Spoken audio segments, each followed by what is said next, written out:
Ilya, Bruno, which spell are you going for? Either way, I have an answer. Whoa, what? To just, yeah, if you bring a Purify, my Benedetta will definitely shred you. If you bring a Flicker, my Heavy Spin will be that effective. It's a signature pick for Zorn. It's the Cho coming down, but against an Akai and a Faramis, man. That's tough. And even a Benedetta, a built-in eye for an eye anti-CC that can actually counter the Cho. Seems like the only route for Homeboys right now is comfort. They want to get everyone on their team comfort picks. And funnily enough, that's also the adaptation made by Echo after the loss against Bigatron Alpha. They're never forcing random picks that they're not good at anymore. Now they're gonna go for full comfort, and that's the Ixia for Benny Cutie against the Cho. Quite risky, but with this cover, makes sense. Exactly, It's a the tough cover. game for Cho. Even if it goes, yeah, exactly. The Faramis almost always goes for the Purify as well. So, really, the targets are very limited, and with the Akai in place, there's just so many ways for them to really punish the Cho aggression. I was thinking that the only way that Homeboys can try and get value is by punishing the Purifies, and I guess the Lapu Lapu has that damage that can't really be dealt with a Purify.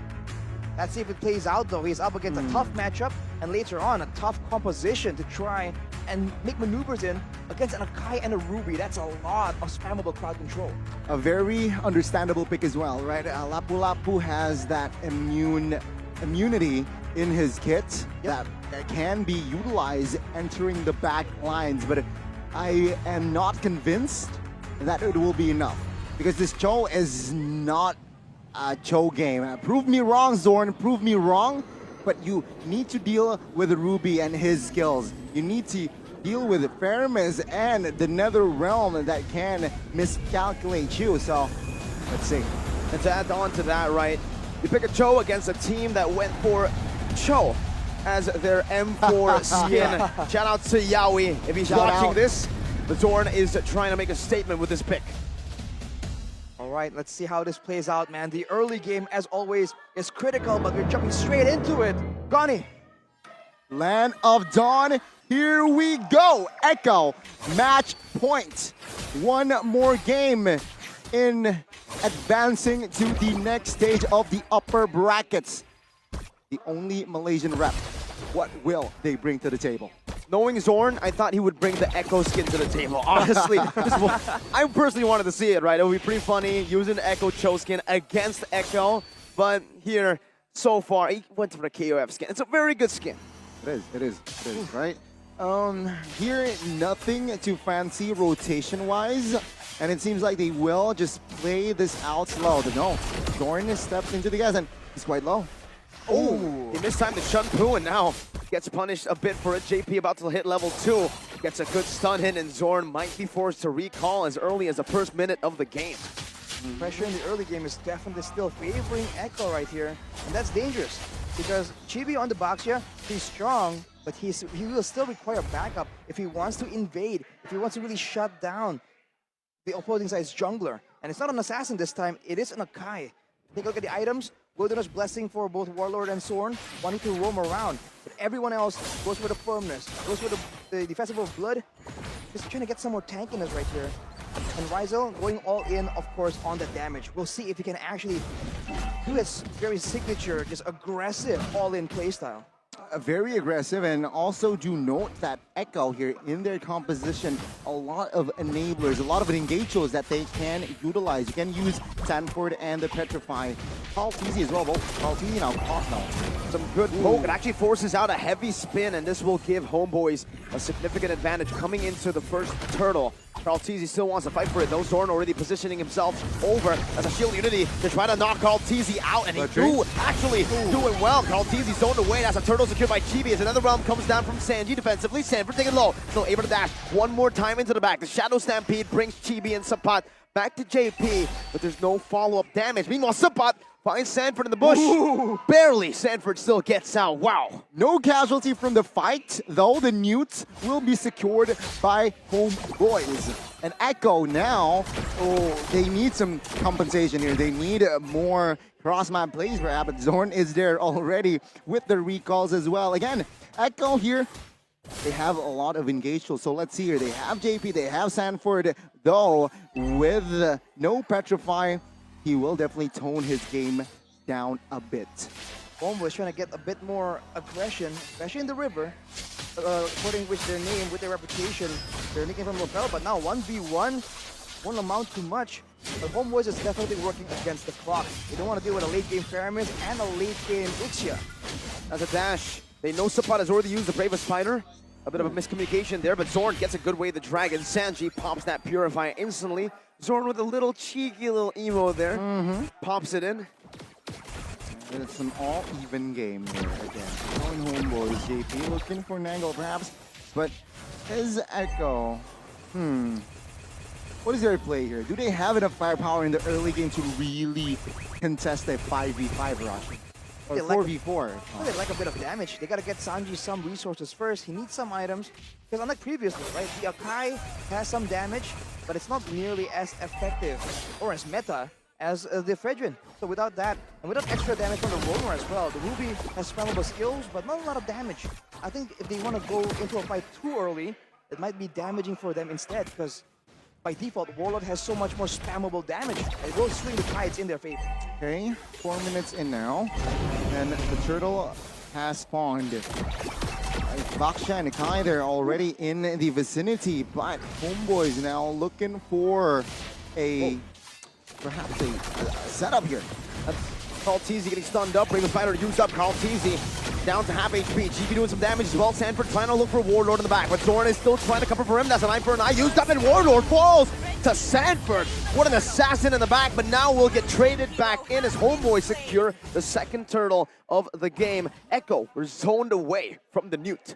1,000 gold already here. Established for Homeboys, and Echo, they're actually behind. Homeboys, they need to keep this proactive plays, and if you take a look at top side, actually, yeah, Benny here on this Ixia will not be able to play as aggressive as Rizal. Zorn goes in, a good stop by Penny there with a second skill as JP rotates over. Looking for that I'm offended, finds it. Zorn taken low, still able to evade for now with a full barrage. Goes in with a flicker as well. What? Good play by Benny Cutie to get a trade off of that turret. You have the flicker, I have the flicker, and Zorn there miscalculates the sequence. And let's check the items here. Nothing too fancy, but of course here. Benedetta here, Fury Hammer in his hand. JP with the Don't Run Wolf King, now Sanford with the final blow to the back, finds Warlord again. And now Subpot even getting brought back to the team, but it's only just a kill. One trade in for Echo with Sanford holding 2. Man, Homeboys, maybe they regret not banning the Benedetta out, but then again, Echo picked it up in the first phase, so a very smart pick there from Echo to secure it first, and you can see the impact that Sanford brings to the table. I think we expect nothing less from Sanford himself, but now with the Cho, they're spending so much time trying to take him out. There's a lot of attention taken away, but now Zorn. Ooh, dodges from it. This is both the Chun-Poo there, but he is able to find the way the Dragon connects over to the back line. JP was stunned up, still able to run away for now, but Razel is just chasing him down. Carl Teasy forced to pop the heavy spin, and even the Nether Realm from Sanji. And look at the timing of these ultimates being burned out. Homeboys have timed it for the neutral objective. This time the third turtle of the game, and Chibi has found all of the turtles so far. The third one should be going to Homeboys for free. Paltizi has no heavy spin, and in the mid lane as well, they don't even have that mid pressure to control it. Homeboys complete 180 in game number 2. That was a perfect example of how you want to re-engage Echo, right? Zorn here again, being a constant nuisance, and yeah, very annoying, and a purple buff invasion. Paltizi was still able to find it with that retribution as Homeboys are forced back away from the jungle, but Chibi still wants to stay. Shield Unity threatening a dive, but with no minion wave in the mid lane, they'll have to opt out of that position. Man, Echo now just struggling because of the pressure that Zorn is exerting. He's always trying to make plays happen on the opposite side of what his team is contesting, using the Cho as a bit more of a nuisance, right? Recalls, Chun pose, but he has shields, he has mobility, and you can't really catch up to him. This is what he's abusing right now to waste the time of Echo. And as a result, you're seeing that every time there's a neutral objective, the setup just ain't as clean. That's a Bravest Spider, two-man stun by Sabat. Amazing setup, and Zorn gets a good way. The Dragon on the JP. That's an I'm offended, not connecting. And Sanford now does a magic damage, a lot of damage onto the back, but is not able to find most of it. It's still Sabat running away now. Zorn getting out with Warlord with the black shoes. Benny gets a massive full barrage, but Homeboys just walk out of it. Oh, 3 men taken out, and Hold up. Homeboys, they might look for more here. A little bit greedy, but they will disengage. A very good setup there, started by none other than Sabat and Zorn. I think the ultimate was cancelled right there. It seemed so perfect. He was going to pick up the kill on Zorn, make it a bit more costly for Homeboys. I think he got stopped by like a spell just thrown out before the retreat. Look at the gold difference right here. It's the gold lane where the attention has been put. See, 2k gold lead for Rizal. He's definitely having a lot more impact right here. But Benny, despite having 2 kills, still behind, but still having a very real impact. If this goes on in the late game, there's no real way for Homeboys to really shut him down just yet. He's been able to get this full charge, full barrage again and again.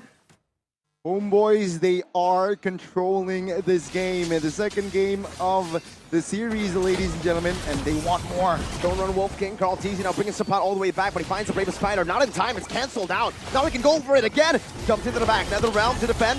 Meanwhile, the Boxia was able to steal away, or secure the Lord rather. Now he's giving the full barrage onto Homeboys. Oh my god. But they just soak it in. Zorn is recalling in the face of a full barrage. Now Sapat is caught in the door on Wolf King. Another Shadow Stampede. Oh boys, my goodness. Win in the battle of attrition in a long, drawn-out team fight. Homeboys got the Lord and the kill.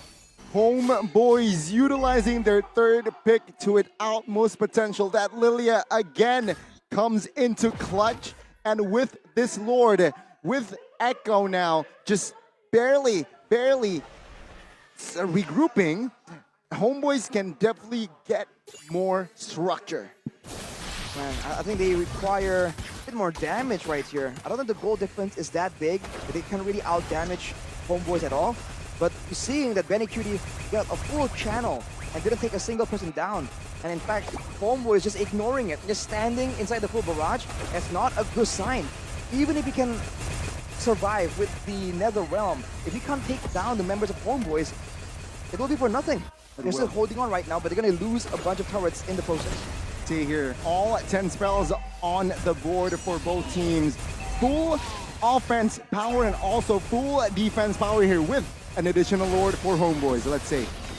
Sanji jumps in, brings Zorn back, but he's able to just jump out with the GQ go. Homeboys with the choke pick that we doubted there against an Akai, against so much disengage and pick. He's able to make it work, shows you that comfort gets you a whole of a long way. On the other side, man, I think Carl TZ on the Akai, not bad, but it's not the same kind of impact. He loses his orange buff right here. This is the problem. It's supposed to actually facilitate the neutral objective take, but Echo, it's almost like they want to try and contest, but they don't want to steal it away. They want to win the fight as well. And if that's the idea, then you can't go for the Akai, man. It's not, it doesn't function the same way. I said Zorn will have a tough time in this game, but man, this guy has proved me wrong, and I want more. Please prove me wrong again by sending this game to a third game. Let's see here, Homeboys already a very healthy lead again, 8,000 gold. They are just screening, waiting. Potentially in 35 seconds, then they will be more proactive in the Lord. Echo looking for plays, but it seems like the bottom side, okay, they will not tease it out. They're just trying to slow the game tempo down way down. Because Homeboys have the lead, they're going to look to play it very slow, freezing up the waves to try to deny any kinds of farming from the side of Echo, especially Benny Cutie and Stanford, the two pillars to get them out of a sticky situation in these team fights. I think the issue right here in the team fights is the fact that Homeboys will send one guy, usually Chibi or Sapat or Zorn, and then once he's low, he comes back, and there's no way for Echo to make sure he stays and gets taken out, and they don't have enough damage to melt a single person down, like the carry. Now Sanford tries his best to find some vision, but Homeboys, they have full control here. Carl Teasy with a headbutt. Warlord gonna be taking low, forced to pop in the black shoes. Meanwhile, Supat zones in the back. Jordan looking for the play now, pops in away. The Dragon gets Sanji, and Warlord's right there to follow it up. Sanji still able to maneuver around. Rizzo picks up the Lord right now as Sanji falls in the back. Has the passive to get back up in 5 seconds, but Carl Teasy will be taken down as well. And now Homeboys are going for the base turrets. Great positioning by Zorn. Great timing as well as they look and move onwards. Electro final blow. Chibi brought back way into the base turrets of Echo. Takes him down at HP bar to half HP, but he's still able to maneuver out with the Puissance. Unfortunately, the Ammo Bandit wasn't available for JP. It could have been a great pickoff, but let's take a look at the player's gold. Rizal just all the way up there. Second is Warlord. It's facilitating the clear again and again. Benny isn't too far behind, but in the gold lane matchup, dude, what is this, like a 3K gold lead more or less? That is massive. Is massive, and this potentially might be the final push here. Homeboys, can they close the gap? Oh my god, whoa! Sanji just disappeared! The one-shot damage coming from Rizal, but the combo in the back as well. It's gonna be Rizal pops the Wind of Nature to equalize in game number 2, bringing the series all the way to 3 games.